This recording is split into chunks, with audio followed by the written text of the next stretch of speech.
다 함께 일어나서 하나님 말씀이 있습니다. 야고보서 2장 23절 한 절 말씀입니다. 야고보서 2장 23절 한 절 말씀입니다.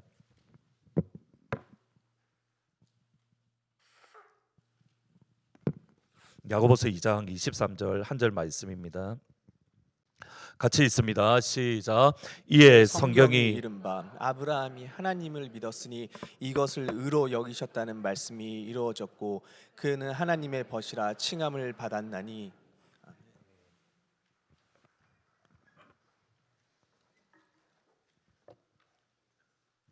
지난 주일날 김창옥 교수님의 오토바이 사건으로 말씀을 시작을 했습니다. 보일러에 넣어야 될 기름을 오토바이에 넣어도 된다라고 생각을 하고 보일러에 넣는 기름을 오토바이에 넣었습니다. 그리고 그날 신나게 오토바이를 타다가 그날 바로 엔진이 모두 망가졌습니다. 그러니까 보일러에 넣어야 될 기름이 있고 차에 넣을 기름이 각각 있다. 그러면서 제가 보았던 강의에서 이 에피소드와 연결하셨던 말씀이 뭐냐면 누구와 결혼할 것인가라는 주제입니다. 교수님이 많이 받는 주제 중에 질문 중에 하나가 교수님, 내가 누구와 결혼해야 될까요? 내가 어떤 사람과 만나서 결혼을 하면 좋을까요? 라는 그러한 고민 상담을 많이 받는다고 합니다. 여기 지금 청년들이 많이 있는데 여러분 한번 이 말씀을 한번 잘 들어보면 좋을 것 같습니다. 이미 결혼하신 분은 어쩔 수 없습니다. 포기하고 들으시고 앞으로 결혼할 사람들은 주의 깊게 들으면 좋을 것 같습니다. 교수님의 대답이 뭐냐면 이겁니다.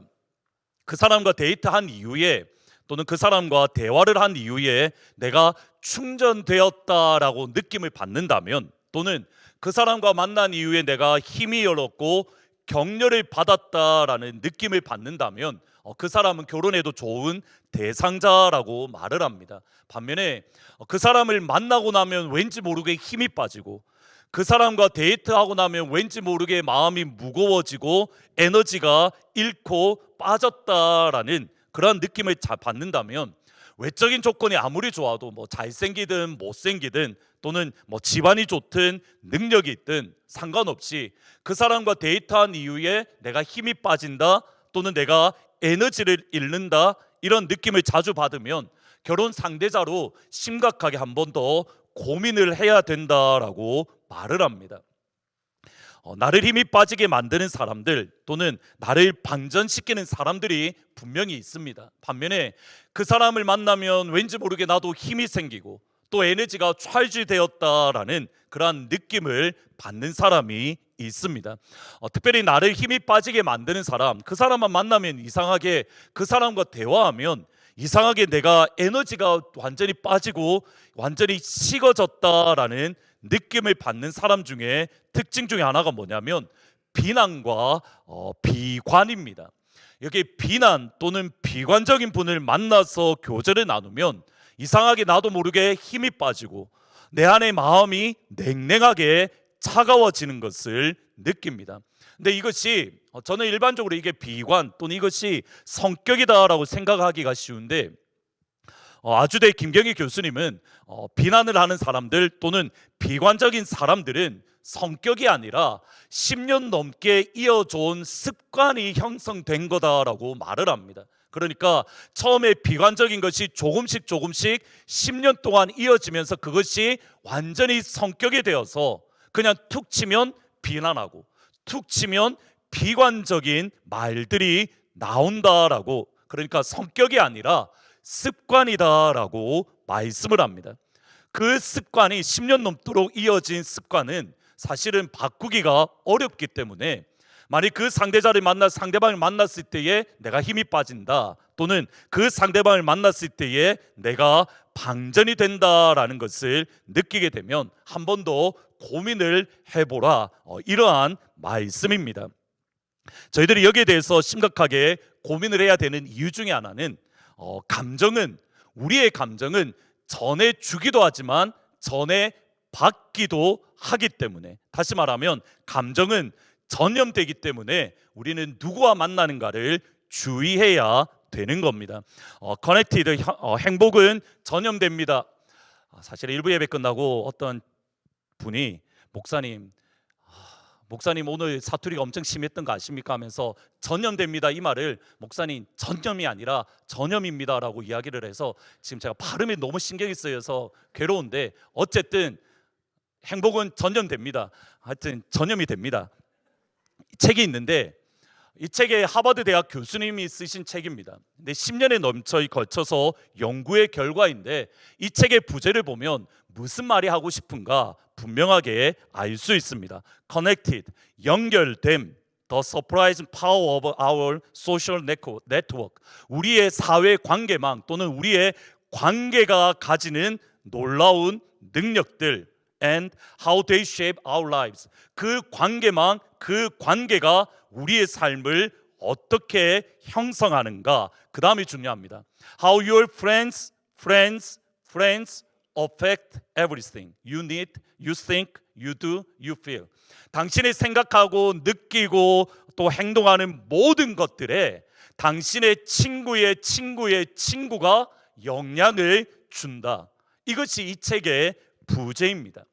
우리가 쉽게 생각하기에는 친한 사람과 만나면 그 사람에게 영향을 주기도 하고 우리가 영향을 받는 것 잘 알고 있습니다. 그런데 교수님의 연구에 의하면 단순히 우리와 친한 사람, 가까이 있는 사람뿐만 아니라 그 사람의 친구의 친구가 지금 내가 느끼는 감정, 내가 생각하는 것, 내가 행동하는 것에 영향을 준다라고 말을 합니다. 단순히 친한 친구가 아니라 그 친한 친구의 친구까지 나에게 영향을 준다. 이것을 위해서 교수님이 대략 한 20년 동안 4,700명의 사람들을 대상으로 행복도와 그 관계도를 조사를 해서 도표로 만들었습니다. 그림을 보시면 파란색은 믿음의 눈으로 보면 파란색이 보입니다. 파란색은 뭐냐면 불행한 사람들이고 노란색이 갈수록 행복한 사람들입니다. 그러니까 파란색은 불행한 사람, 노란색은 행복한 사람. 이 도표를 가만히 보면서 내린 결론이 뭐냐면 행복하다고 느끼는 사람은 행복한 사람끼리 모여 있고 불행하다라고 느끼는 사람은 불행한 사람들끼리 모여 있습니다. 다시 한번 그림을 보시면 행복한 사람은 노란색이나 초록색은 그 사람들끼리 모여 있고 파란색 불행하다고 느끼는 사람은 그 사람들끼리 모여 있고 그리고 여기서 한 걸음 더 나아가서 어떻게 이야기를 하냐면 노란색 행복하다라고 느끼는 사람은 관계의 중심에 있고 불행하다라고 느끼는 사람은 일반적으로 관계의 맨 마지막에 있어서 그 관계가 많이 없다라고 말을 합니다. 그래서 이 도표를 보시면 연구의 결과에 따르면 친구가 행복한 한 장 더 넘겨주시면 나를 중심으로 내 친구가 행복할 때에 내가 행복할 확률이 15% 올라갑니다. 그러니까 여러분의 친한 친구가 행복하다라고 하면 내가 행복할 확률이 15%, 그 친구의 친구가 행복하면 내가 행복할 확률이 10%, 친구의 친구가 행복할 때에 내가 행복할 확률이 6%. 제가 이 말을 할까 말까 하다가 많이 망설였는데 어때까지 영향을 주냐면 여러분의 친구의 친구가 비만이면 여러분이 비만일 확률이 올라간답니다. 이거는 실제로 그 결과가 나와 있습니다. 그러니까 좀 이렇게 사이즈가 저 같으신 분은 친구의 친구를 보면 비슷한 사람들끼리 모여 있다는 것을 볼 수 있습니다. 제가 갑자기 딴 말을 해서 행복하고 즐겁고 기쁘고 만족을 누리는 사람 옆으로 가면 누가 행복해지는 겁니까? 내가 행복할 확률이 15% 올라갑니다. 반대로 마찬가지입니다. 나와 친한 친구가 불행하고 우울하다라고 생각하면 내가 불행할 확률이 15% 올라가고 그 친구의 친구가 불행하다라고 느끼면 나 역시도 불행하다고 느낄 가능성이 올라가게 되는 겁니다. 그래서 책의 결론은 뭐냐면 분명합니다. 행복해지려면 행복한 사람 옆으로 가십시오. 기쁘기를 원하면 기쁜 사람 옆으로 가면 되고 살을 빼기 원하는 사람은 날씬한 사람 옆으로 가면 되고 아멘입니다. 그러면서 옆에 분을 한번 가만히 지그시 쳐다보십시오. 옆에 분은 행복한 사람이십니까? 아니면 얼굴이 화가 나신 얼굴이십니까? 아니면 즐거운 얼굴이십니까? 여러분 주일날도 여러분 영안이 열려서 하나님이 은혜 주시는 사람들이 있습니다. 그날 하나님이 오늘은 저 사람에게 은혜를 줄 거야. 그러면 그 자리에 잽싸게 옆에 앉으면 그 은혜가 옆으로 흘러갈 줄 믿습니다. 아멘. 그렇기에 누가 은혜를 받는가? 그러면 제일 은혜 받는 자리는 어딜까요? 요 자리입니다. 근데 우리 교회는 요 자리만 빼고 다 앉습니다. 중간에 딱 중간 자리만 딱 비어져 있는데, 행복한 사람 옆으로 가면 나도 행복해진다. 여기에 기독교에 놀라운 또 영광스러운 진리가 있습니다. 우리와 함께하며 우리와 가까이 하기 원하는 친구가 있습니다. 누구입니까? 우리 예수님. 우리와 가까이 하기 원하시는 분, 우리와 늘 동행하기 원하시는 분, 나아가서 우리 옆으로 오기 원하고 우리와 함께하기 원하고, 반대로 우리도 함께하기 원하는 그 예수님, 우리가 가까이하고 우리와 동행하기 원하시는 그 예수님이 저와 여러분을 예수님의 친구로 불러주셨습니다. 저와 여러분은 우리 예수님의 친구입니다. 첫 번째로 믿음으로 예수님의 친구가 됩니다.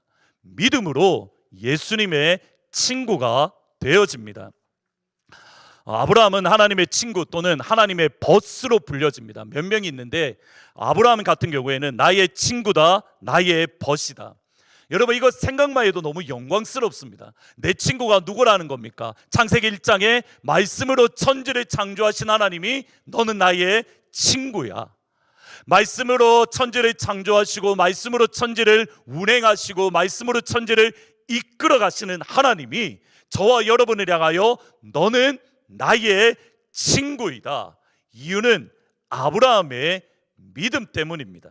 야고보서 2장 23절에 보시면 이렇게 말합니다. 이에 성경이 이른바 아브라함이 하나님을 믿었으니 이것을 의로 여기셨다는 말씀이 이루어졌고 그는 하나님의 벗, 하나님의 친구라고 불려졌다. 창세기 15장 6절의 말씀의 인용입니다. 첫 번째 뭐라고 이야기하냐면 아브라함이 하나님을 믿었습니다. 아브라함이 하나님을 믿을 때에 하나님이 그 믿음을 의롭다라고 여겨주십니다. 하나님을 믿고 하나님께서 의롭다라고 여기실 때에 하나님은 아브라함을 친구라고 불러주십니다. 정확하게 저와 여러분도 똑같습니다. 하나님을 믿는 믿음, 예수 믿는 믿음으로 우리 모두는 첫 번째로 하나님의 자녀가 되었습니다. 하나님을 믿는 믿음, 예수를 믿는 믿음으로 저와 여러분은 하나님의 백성, 하나님의 군대, 하나님의 면류관이 되었습니다. 하나님을 믿는 믿음, 예수를 믿는 믿음으로 저와 여러분은 하나님의 친구가 되었고 하나님의 벗이 된 줄로 믿습니다. 아멘. 하나밖에 없습니다. 하나님을 믿는 믿음, 예수를 믿는 믿음으로 하나님의 친구가 되고 예수님의 친구가 될 수 있습니다. 고신대학교 신학과에 이렇게 원서를 놓고 이제 인터뷰를 교수님과 보게 되었습니다. 근데 인터뷰를 볼 때에 교수님이 저에게 하셨던 질문이 있는데 제가 아직까지 기억을 하는데 저에게 딱 질문을 하는 겁니다. 학생, 예수님이 누구입니까? 그 질문을 듣는데 갑자기 제 마음속에서 탁 떠올랐던 성경 구절이 있었습니다.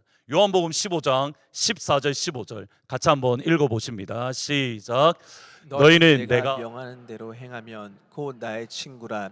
이제부터는 너희를 종이라 하지 아니하리니 종은 주인이 하는 것을 알지 못함이라. 너희를 친구라 하였노니 내가 내 아버지께 들은 것들을 다 너희에게 알게 하였습니다. 갑자기 이 말씀이 제 마음속에 탁 떠오르는 겁니다. 내가 너희를 친구라고 불렀다. 그래서 교수님 앞에 성경 구절 말씀이니까 자신 있게 당당하게 이거 하면 합격할 거야 라고 생각하며 예수님은 제 친구입니다. 크게 당당하게 큰 소리로 대답을 했습니다.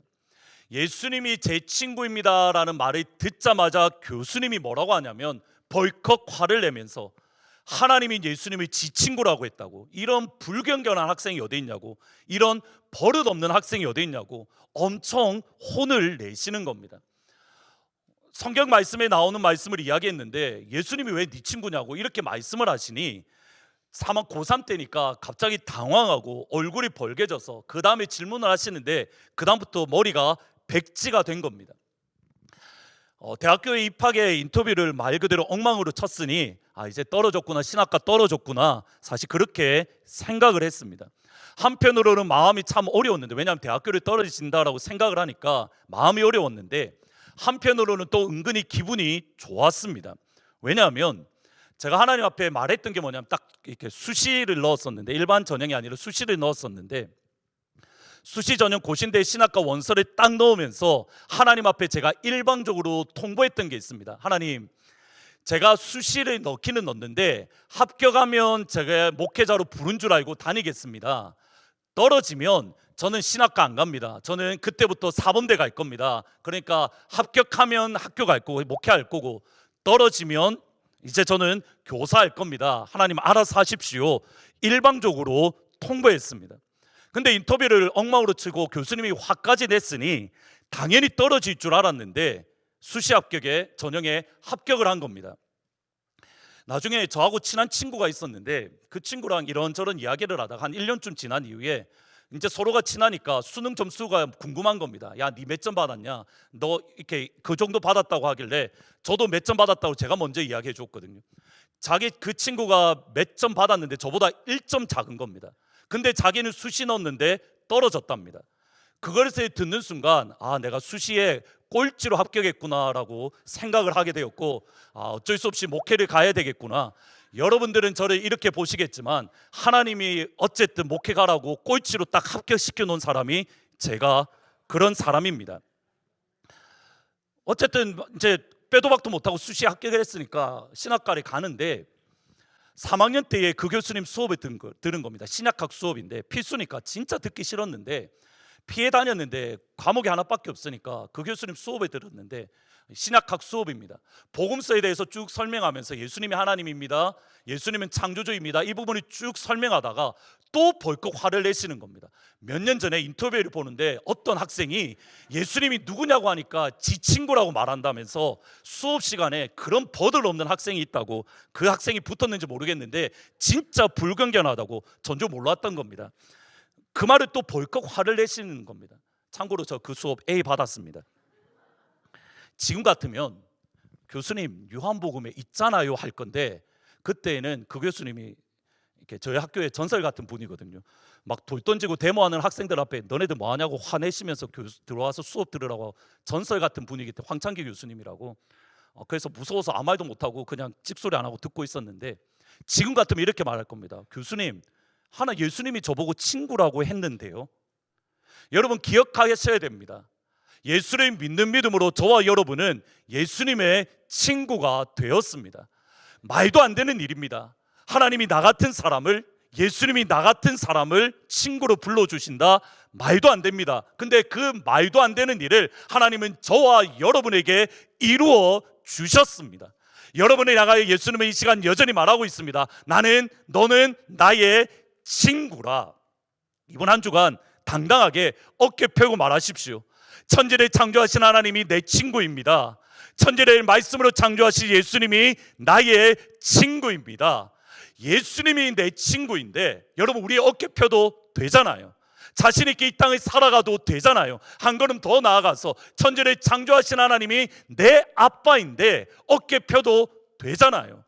여러분, 이번 한 주 동안 살아가면서 여러분의 상황이 아니라 여러분의 존재, 내가 누구인가 때문에 어깨 펴고 당당하게, 여러분의 마음 가운데에 불편한 마음이 들어오고 나 같은 사람이, 나 같은 존재가 라는 생각이 들 때에 당당하게 선포하십시오. 나는 하나님의 친구라. 나는 예수님의 친구라. 나는 하나님의 친구라. 나는 예수의 친구라. 아멘.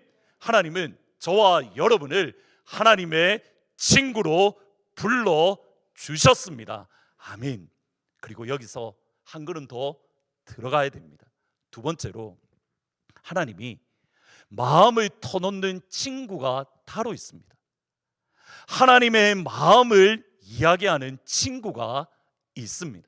다시 한번 요한복음 15장 말씀을 보시면 친구에 대해서 예수님이 이렇게 정의를 합니다. 너희는 내가 명하는 대로 행하면 나의 친구라. 이제부터는 너희를 종이라고 하지 아니하리니 종은 주인이 하는 것을 알지 못함이라. 너희를 친구로 하였으니 내가 내 아버지께 들은 것을 다 너희에게 알게 하였습니다. 내가 들은 모든 것을 너희에게 알게 해 주었다. 예수님이 말씀하시는 친구, 하나님이 말씀하시는 친구는 누구냐면 하나님이 하시는 일을 우리에게 알려주시는 분, 하나님의 마음에 있는 것을 우리에게 숨기지 않고 가르쳐 주시는 분, 하나님께서 무엇을 하실 것인지, 하나님께서 무슨 계획을 가지고 계신지 하나님 마음에 있는 것을 우리에게 알려주실 때에 우리는 하나님의 친구인 것을 알 수 있습니다. 아브라함을 보면 됩니다. 소돔과 고모라는 하나님 보시기에 죄악의 도시입니다. 하나님을 반역하고 하나님을 멀리하고 하나님을 두려워하지 않고, 하나님은 소돔과 고모라를 멸망시키기에 앞서서 아브라함을 먼저 만나 주십니다. 그리고 이렇게 말씀합니다. 창세기 18장 16절입니다. 같이 있습니다. 시작. 그 사람이 거기서 일어나서 소돔으로 향하고 아브라함은 그들로 전송하러 함께 나가니라. 여호와께서 이르시되 내가 하려는 것은 아브라함에게 숨기겠느냐. 아브라함은 강대한 나라가 되고 천하 만민은 그로 말미암아 복을 받게 될 것이 아니냐. 여러분, 그냥 하나님께서 소돔과 고모라를 확인하러 가시면 됩니다. 근데 굳이 아브라함에게 먼저 가서 아브라함을 만나시고 아브라함에게 하나님이 하실 일을 이야기해 주십니다. 하나님의 마음을 아브라함에게 알려주십니다. 하나님의 계획을 아브라함에게 알려주십니다. 심지어 이렇게 말씀합니다. 내가 할 일을 아브라함에게 숨기겠느냐.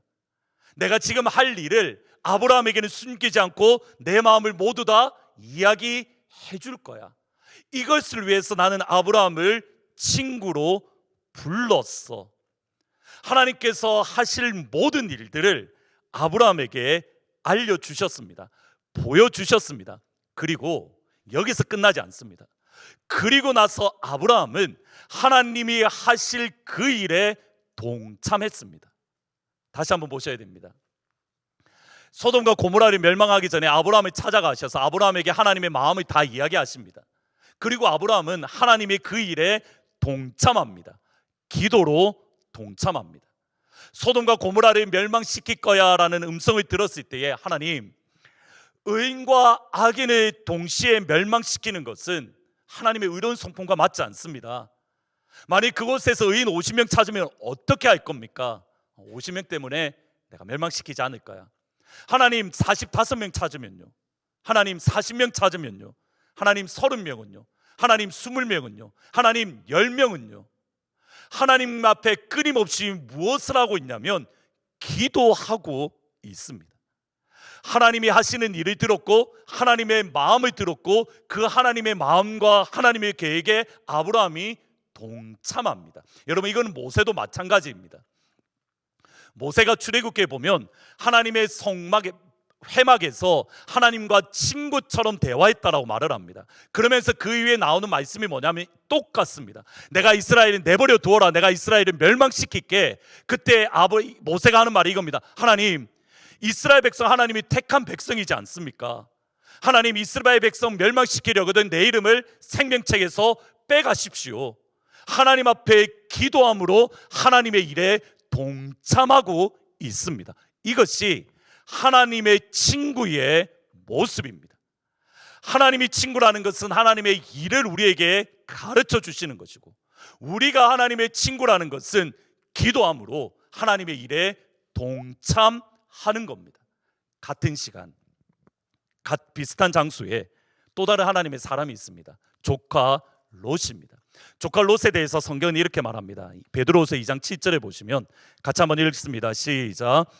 무법한 자들의 음란한 행실로 말미암아 고통당하는 의로운 롯을 건지셨으니. 여러분, 롯을 뭐라고 이야기합니까? 의로운 사람, righteous man이라고 표현을 합니다. 근데 아브라함이 righteous man이라고 말할 때 의로운 사람이라고 하기에 앞서서 뭐가 있었나요?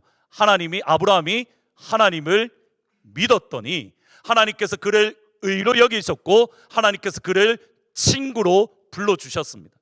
롯에게 적용해 보겠습니다. 롯이 의로운 사람입니다. 9절에 보면 경건한 사람입니다. 무엇 했다는 겁니까? 하나님을 믿는 믿음을 가졌습니다.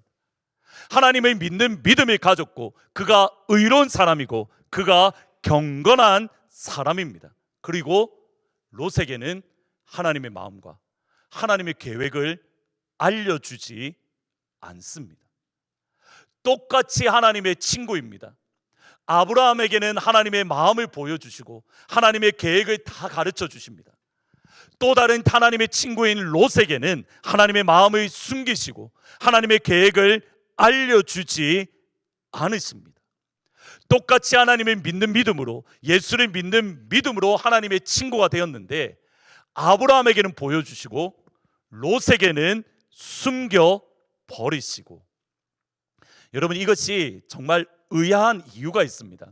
이번에 설교 준비하면서 맞다라고 했던 것이 있는데, 아브라함과 롯의 신앙 영수는, 신앙 길이는 어떨까요?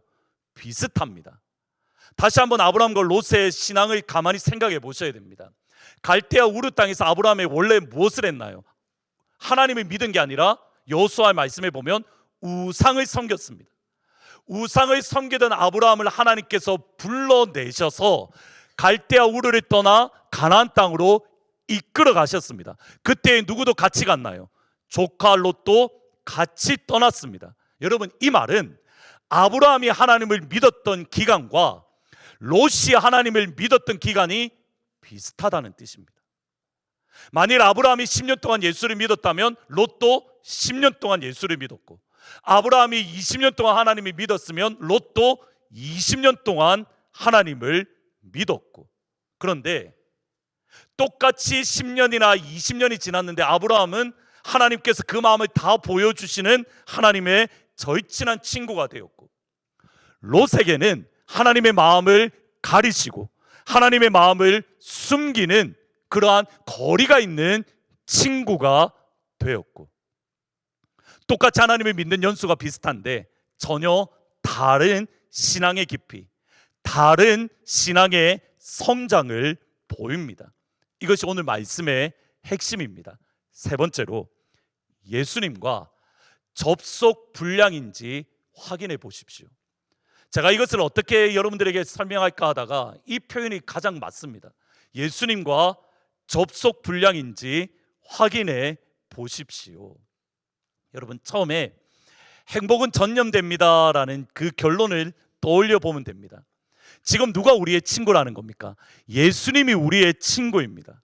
그러면 그 예수님은 무엇으로 가득합니까? 요한복음에 보면 은혜와 진리로 충만하십니다. 은혜와 진리로 충만하신 예수님이 내 친구면, 그 주님과 친구인 예수님과 같이 지내면 내가 어떻게 돼야 되는 겁니까? 예수님에게 있는 은혜와 진리가 나에게 흘러 넘쳐나야 됩니다. 예수님은 성령 안에서의 기쁨이 충만합니다. 그 예수님과 함께 다니면 성령 안에 있는 기쁨이 누구에게 흘러 넘쳐야 됩니까? 우리에게 흘러 넘쳐나야 됩니다. 요한복음 1장에 보면 정확하게 이렇게 말합니다. 우리가 그의 충만한 데서 받으니 은혜 위에 은혜를 얻어라. 예수님이 우리의 친구고 예수님이 우리와 동행한다면 기쁨이 충만한 예수님과 동행함으로 나도 기쁘고, 은혜가 충만한 예수님 때문에 나도 은혜가 충만하고, 행복하신 예수님 때문에 나도 행복하고, 예수님이 세상을 바라보시며 사랑하며 가슴 뜨거운 그 가슴 뜨거움이 내 안에도 가슴 벅찬 뜨거움이 있어야 되고, 근데 여기에 우리의 고민이 있습니다. 분명히 시간은 긴데 예수를 오래 믿었습니다. 기도와 찬양도 많이 합니다. 성경을 열심히 읽습니다. 그런데 내 안에 예수의 행복이, 예수의 기쁨이, 예수의 은혜가 여전히 많이 없는 듯합니다. 내 안에 변화가 일어나지 않는 듯합니다. 정말 예수 믿는 믿음이 생명의 기독교 맞습니까? 여러분은 여러분 자신을 바라보면서 예수 믿으면 변화가 됩니다, 나를 보십시오 말하실 수 있으십니까? 이렇게 말하면 또 무거워지죠. 여러분의 자녀를 바라보시며 야, 너는 아빠를 봐. 그러면 예수 믿는 게 이거야. 여러분의 이웃을 바라보면서 예수 믿는 게 이겁니다. 우리가 쉽게 말하기가 어렵습니다. 근데 이 고민은 저와 여러분만 한 게 아니라 믿음의 사람들도 많이 합니다. 기도를 송두리째 바꾸신 예수 그리스도라는 책이 있습니다. 유기선 목사님의 사모님이신 박리부가 사모님이 쓰신 기도에 대한 책인데, 사모님이 목사님 딸로 태어나셨답니다. 그래서 아버님 목사님이 44살 때 소천하셔서 이제 이렇게 많은 어려운 시간들이 지냈는데, 근데 목사님만 아니면 나는 결혼하겠습니다라고 했는데 또 만난 사람이 목사님이 되셔서 유기선 목사님을 만나셔서 목사의 아내로 평생을 사셨습니다. 그러면서 사모님 안에 큰 궁금증이 생겼답니다. 성경에 보면 당연하다라고 생각되어지는 게 정말 성경적인가? 여기에 대한 질문이 마음속에서 막 일어났다라고 합니다. 그 가운데에 기도가 그렇습니다. 기도에 대해서도 수없이 많은 말을 들었는데 기도에 대한 의문이 들었답니다. 그 의문이 이겁니다. 한번 보시면, 예를 들면 기도는 만사를 변화시킨다고 했는데 왜 기도하는 기도자는 변하지 않는 겁니까? 기도를 많이 하는 분이 귀하기는 한데 왜 그분들에게 겸손과 아름다움보다 완고함과 교만이 보일까요? 교회 목사님 딸로 자라고 목사님의 사모님으로 평생을 교회에서 자라는데 분명히 기도는 만사를 변화시킨다, 끊임없이 제가 말하는 내용들입니다. 저는 이걸 여전히 믿고 있습니다. 아멘. 기도는 만사를 변화시킵니다. 아멘. 갑자기 아멘 하기가 마음이 좀 부담스러우시죠? 다음 질문 때문에. 기도는 만사를 변화시키는데 왜 기도를 많이 하는 그분은 바뀌지 않고, 왜 점점 완악해지고, 왜 점점 고만해지고, 왜 점점 고집이 세질까? 꽤 오래전에 기독교 잡지에서 이런 설문조사를 했습니다. 여러분, 당신이 교회에서 제일 불편하고 제일 무서운 사람이 누구입니까? 라는 질문을 했답니다. 여러분이 제일 무섭고 불편한 사람이 누구입니까? 라고 묻기가 제가 부담스러운 게 목사님요 할까봐 제가 조심스러운데, 교회에서 제일 불편하고 무서운 사람이 누구입니까? 라고 질문을 했는데 제일 무섭고 불편한 사람 3위가 누구냐면 신학 공부한 장로님이 제일 무섭고 불편하답니다. 제일 무섭고 불편한 2위가 누구냐면 철야 기도를 열심히 하는 분. 세 번째로 교회에서 제일 무섭고 무서운 사람 1위는 누굴까요? 40일 금식 기도를 자주 하시는 분이 너무 무섭고 불편하답니다. 여러분, 따라서 금식 기도도 할 필요 없고 철야 기도도 하지 말고 신학 공부 필요 없다? 절대 아닙니다. 여러분, 하나님의 은혜를 받는 통로는 뭐냐면 기도이고 하나님의 말씀입니다. 기도 안 했는데 은혜 받았다? 거짓말입니다. 말씀 안 보는데 은혜 받았다? 거짓말입니다. 하나님 앞에 나오지 않고 탱자탱자 노는데 은혜 받았다? 거짓말입니다. 기도는 하나님께서 우리에게 은혜를 주시는 은혜의 통로입니다. 더 많이 기도하고 더 많이 성경 읽고 더 많이 찬양을 불러야 되는 겁니다. 우리 교회에 신학 공부를 하는 분이 많이 나오기를 주의 이름으로 축원합니다. 우리 교회 안 무서워하셔도 됩니다. 그 무서워하는 분 저만 무서워하면 됩니다. 우리 교회에 불철주야 교회를 떠나지 않고 철야 기도하는 분이 일어나기를 축복합니다. 아멘. 지난 주일날 설교 기억하십니까? 저는 한 주가 지나서 설교를 까먹는 게 얼마나 감사한지 모르겠습니다. 제가 언젠가는 한 번은 딱 2개가 저희 교회에서 해보고 싶습니다. 은퇴하기 전에. 하나는 뭐가 해보고 싶냐면 12시 딱 되면 저 문 다 잠가버리고 싶습니다. 한 번은. 제가 한 번은 언젠가는 미리 광고를 하고 문 딱 다 잠글 겁니다. 다음 주에는 12시에 문 다 잠굽니다. 늦게 오시는 분은 온라인으로 예배 드리십시오. 이게 제가 한번 해보고 싶은 거고, 또 다른 하나는 설교 원고 저번 주에 했던 걸 이번 주에 그대로 설교 한번 해보고 싶습니다. 그랬을 때 어떤 반응이 있을까? 제가 진짜 한번은 해보고 싶은 것 중에 하나인데, 지난주에 설교했던 거 기억하십니까? 우리 교회 권사님은 어떤 권사님입니까? 남의 이야기라고 쉽게 말씀하시면 불철주야 교회에서 권사님이 대답하셔야 되지 않을까요? 불철주야 교회에서 기도하는 분. 여러분, 기도해야 하나님의 교회가 서고 기도해야 하나님의 은혜가 우리 가운데에 임합니다. 너무 소중한 경건의 모습입니다. 하나님은 여러분의 불철주야 기도하는 기도를 기뻐 받으십니다. 누가 아기 예수님을 만났습니까? 불철주야 기도하는 한나에게 하나님은 그가 예수를 만나는 은혜를 부어주셨습니다.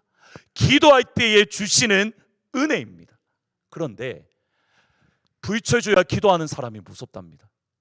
40일 금식 기도하는 사람이 너무 불편하답니다. 이유는 사모님의 대답은 여기에 있습니다. 보시면 문제에 초점을 맞춘 기도와 하나님께 초점을 맞춘 기도는 차이가 있습니다.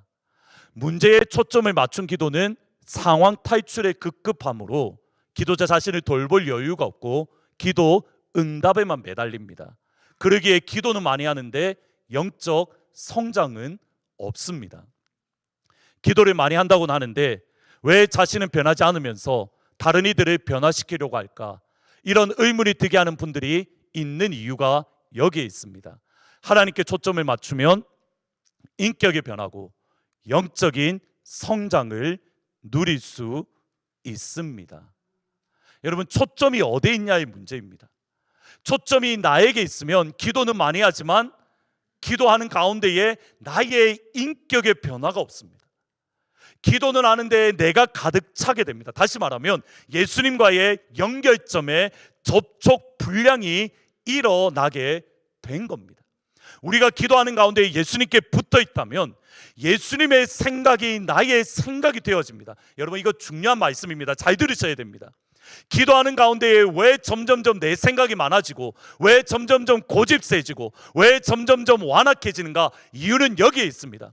기도할 때에 예수님께 붙어 있으면 예수님의 생각이 나의 생각으로 변하게 됩니다.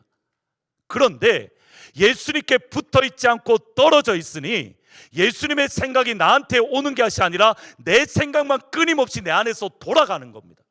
다시 한번 들으셔야 됩니다. 예수님께 붙어 있으면 예수님의 생각이 나한테 옵니다. 내 생각을 예수님 앞에 올려드리는 과정 속에서 예수님의 생각이 나한테 들어옵니다. 그런데 예수님과 떨어져 있으면 예수님의 생각이 나한테 오는 게 아니라 내 생각도 기도가 올라가지 않고 예수님의 생각이 나한테도 오지 않으니 뭐 하고 있는 겁니까? 기도는 하는데 내 생각만 되돌림표 하고 있는 겁니다. 내 생각만 끊임없이 되돌림표 하면 어떻게 될까요? 고집이 세지죠. 완악해지죠. 완고해지죠. 기도하는 가운데 예수님께 붙어 있어야 기도 가운데 내 기도가 예수님의 기도가 되고 그러므로 하나님의 은혜가 흘러가는데 떨어져 있으니 예수님으로부터 오는 게 아니라 끊임없이 내 생각만, 내 말만, 내가 하고 싶은 것만 되돌림표 하고 있는 겁니다. 그러기에 기도를 많이 해도 변하지 않고 성경을 읽어도 변하지 않고, 여러분 성경 읽는 것도 마찬가지입니다. 여러분 성경 읽을 때에 여러분 줄 끊는 구절이 어떤 구절들입니까? 그거 하나님이 주신 말씀입니까?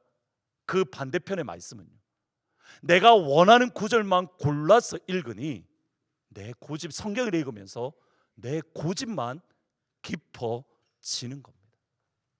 골로새서 2장 19절에 보시면 이렇게 말씀합니다. 같이 한번 읽습니다. 시작. 머리를 붙들지 아니하는지라 온 몸이 머리로 말미암아 마디와 힘줄로 공급함을 받고 연합하여 하나님이 자라게 하심으로 자라느니라. 머리를, 그 앞부분의 17절부터 보면 경건에 대한 말씀입니다. 예배에 대한 말씀입니다. 너희들이 예배를 드리는데 예수와 연결되지 않으니 너희들이 지금 신앙 상태가 엉망이야. 예수의 머리이신 예수를 붙들어야 예수로부터 힘이 와. 예수를 붙들어야 너희들 가운데에 은혜가 흘러 넘쳐. 우리가 끊임없이 예배 드리는 가운데에, 기도하는 가운데에, 찬양하는 가운데에 예수님과의 접촉점을 점검해야 되는 이유가 여기에 있습니다. 예수께 붙어 있어야 예수의 생각이 나의 생각이 되고 예수님의 성품이 나의 성품이 되고 예수님의 꿈이 나의 꿈이 될 수 있는 겁니다. 예수님과 떨어져 있으면 내 생각만 돌기 때문에 내 비전, 내 고집, 내 의지, 여기서 벗어나지 않는 겁니다. 이것이 확장되는 것이 교회입니다. 에베소서 2장 20절부터 22절에 보시면 너희는 사도들과 선지자들의 터 위에 세우심을 입은 자라. 그리스도 예수께서 친히 모퉁이 돌이 되셨느니라. 그의 안에서 건물마다 연결하여 주고 주 안에서 성전이 되어가고 너희도 성령 안에서 하나님이 거하시 처소가 되기 위하여 예수 안에서 함께 지어져 가느니라. 함께 예수 안에서 지어져 간다. 여러분, 이것을 그림으로 표현하면 이렇습니다. 한 장 더 넘겨주시면, 예수님이 모퉁이 돌입니다. 모퉁이 돌이신 예수님이 그 옆에 누가 붙어 있는 겁니까? 내가 붙어 있는 겁니다. 떨어져 붙는 게 아니라 예수님께 딱 내가 붙어 있는 겁니다. 안성수라는 내가 예수 모퉁이 돌인 예수님께 붙어 있고, 장로님이 모퉁이 돌인 예수님께 붙어 있고, 권사님이 모퉁이 돌인 예수님께 붙어 있고, 그때 드리는 예배 가운데에 어떤 은혜가 임하는 겁니까? 하나님의 은혜가 우리 가운데 임하는 겁니다. 교회가 예배를 많이 드림에도 불구하고 교회의 자신의 생각에 갇혀 있는 이유는 여기에 있습니다. 예수님께 붙어서 예배를 드려야 그 가운데에 예수님의 생각이 가득하고 예수님의 성품이 가득하고 예수님의 기쁨이 충만한데 떨어져 있으니 교회 가운데에 사람의 생각이 가득하게 되는 겁니다. 개인도 그렇고 교회도 그렇고. 설교 준비를 모두 마무리하고 이렇게 제 책장 앞장에 이렇게 딱 봤는데 갑자기 눈에 띄는 책 제목이 하나가 있었습니다. 예수님처럼 친구가 되어 주어라. 예수님처럼 친구가 되어 주어라. 다시 한번 앞 그림을 한번 보여주시겠습니까? 모퉁이 돌 그림. 여러분, 여기서 잘 보셔야 됩니다. 예수님이 있습니다. 그 옆에 나라는 존재가 있습니다. 그 옆에 돌은 누굴까요? 옆에 분을 보시면 됩니다. 그 옆에 돌은 누굴까요? 여러분, 옆에 계신 분. 그 옆에 계신 분은요, 제가 이 말씀을 드리는 이유가 있습니다. 친구가 되어 주어라. 우리가 은혜 받는 이유는 모퉁이 돌이신 예수님께 은혜를 받습니다. 근데 여러분이 예수님 앞에 떨어져 있습니다. 그러면 여러분에게 옆에 여러분과 연결되어 있는 사람에게 무엇을 전해줄까요? 예수님을 흘려 보내는 겁니까? 안성수라는 저를 여러분에게 보내는 겁니까?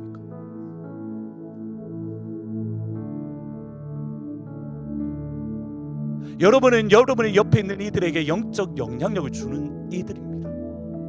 우리 모두가 예수님께 딱 붙어 있어야, 그래야 예수님의 성품이 나의 성품이 되고 예수님의 꿈이 나의 꿈이 되고 성령님의 능력이 우리의 능력이 될 줄 믿습니다. 안성수라는 저 혼자만 여기에 붙어 있으면 우리 가운데에 성령 충만하고 권능의 능력사가 막 일어날까요? 여러분의 믿음을 보겠습니다. 쟤만 딱 예수님께 딱 붙어 있으면 우리 교회에 막 불이, 제가 아까 사실 앉아서 기도할 때 하나님 막 갑자기 성령의 은사를 받아서 막 갑자기 불같이 예언하게 해주십시오라고 기도했는데, 저만 그러면 될까요? 된다라고 해주시면 얼마나 좋을까요? 모든 성도들이 예수께 붙어 있어서 예배를 드릴 때에 성령 하나님의 역사가 이 가운데 일어납니다. 여러분, 대다수가 누구 어디에 있는가가 너무 중요합니다. 대다수 성도가 교회에 예수님께 붙어 있으면 여기는 예수님으로 가득합니다. 대다수 사람이 여기서 떨어져 있으면 여기는 인간적인 모임이 되는 겁니다. 이게 에클레시아입니다. 에클레시아의 헬라의 원래 뜻은 뭐냐면 정치 모임입니다. 그 정치 모임을 교회라는 말로 하나님이 바꾸어 버리셨습니다. 왜요? 예수님께 붙어 있을 때에. 여러분, 예수님께 떨어져 있으면 여기는 뭔가요? 한인회입니다. 여기는 한인회입니다. 한인 학생회에 불과한 겁니다. 예수께 붙어 있을 때에 진짜 교회가 되는 겁니다. 하나님의 성품이 우리의 성품이 되고 하나님의 꿈이 우리의 꿈이 되고 성령님의 능력이 우리의 능력이 될 줄을 믿습니다. 마지막으로 한 주 동안 여러분이 살아가면서 하나님의 마음에 동참하기를 축원합니다. 어떻게 동참합니까? 여러분, 아브라함이 소돔과 고모라를 보면서 뭐라고 했는지 기억하십니까? 아브라함아, 내가 소돔과 고모라 다 멸망시킬게. 주님, 맞습니다. 다 멸망시켜야죠. 하나님, 죄인인데 잘하셨습니다. 가실 것도 없습니다. 지금 유황불 내려서 다 멸망시키십시오. 아브라함이 이랬나요? 하나님, 의인 50명 있으면 어쩔 겁니까? 멸망당할 죄인입니다. 그런데 하나님의 마음은 뭔가요? 친구로서 하나님께서 아브라함에게 원한 것은 멸망당할 아브라함 소돔과 고모라를 향하여 기도하는 겁니다. 간구하는 겁니다. 여러분을 아프게 하는 사람을 향하여 하나님 잘 됐습니다. 소돔과 고모라처럼 불로 다 멸망시켜 주십시오. 이거는 하나님의 친구가 아니라 하나님 불쌍히 여겨 주십시오.